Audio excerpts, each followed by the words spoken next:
Hi, my name is Josiah, and today I've teamed up with Lick to show you how to mix audio in iMovie, as well as some general other audio editing tips. So let's go ahead and jump into iMovie and get straight into it. All right, I've pulled up this little example timeline just for us to work on today. And the first thing I want to talk about is organizing your media. Organization is really important when editing anything, and audio is no exception. So in iMovie, I usually split up my media by event. So I'll have one event for footage that I shot on location, and then another one for music and sound effects. Pretty simple, I know, but you'll be surprised at how much this helps speed up your workflow when editing larger scale projects. So once all of your media is organized, it's very important to make sure your audio levels are set correctly. The most common audio source you'll be working with is dialogue, and for YouTube videos, you should always make sure the dialogue is as loud as it possibly can be without clipping. So we can do that by selecting this little line over our audio source and dragging that up until you see the waveform just hitting red, and then pull it back just a little bit. You don't want any red because that means it's close to clipping. And if you need more precise control over your volume, you can go over to the audio tab in your toolbar, and then you can use the slider there. Another very important thing to do with all of your clips is to make them fade in and out. This will prevent you from hearing any pops when a new audio source is introduced. In iMovie, you can do that by grabbing the little dot on the left and right hand side of your clips,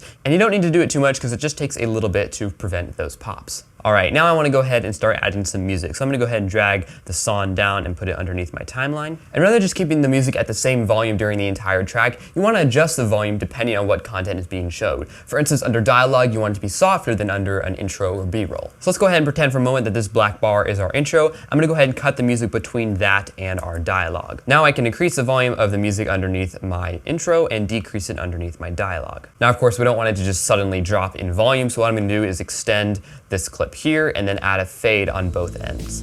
Now before I tell you one thing I do to all of my music to help it sit better underneath the dialogue, let me take a quick moment and tell you about where to find great music to use in your videos. Licked is an online service which allows you to license chart music to use in your videos. They have a huge library of songs ranging over a variety of genres, and they get their music from real artists, so none of the songs sound like they came from some generic stock audio library. So follow the link in the video description to get your first song at a discounted rate. All right, now to help my music sit better underneath dialogue, I always take out the higher frequencies. This makes it sound more muted and muffled and just helps it be less distracting when underneath dialogue. So with your audio selected, go ahead and click this waveform on your toolbar, choose the equalizer section, and then choose the treble reduce. This will reduce the higher frequencies in the song so that the frequencies of your voice will shine through better. Now when we play through this timeline, we start out with nice, loud, clear music, and then it will transition to that sort of muffled, muted sound when underneath the dialogue.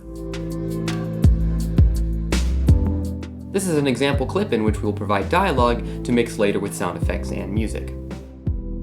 And those are my tips for editing audio in iMovie. I hope you enjoyed watching and maybe learned something along the way. Don't forget to check out Licked in the video description to get your first song at a discounted rate. And also be sure to subscribe because Licked Tutorials has a lot more content like this coming in the future. I'm Josiah, thanks for watching.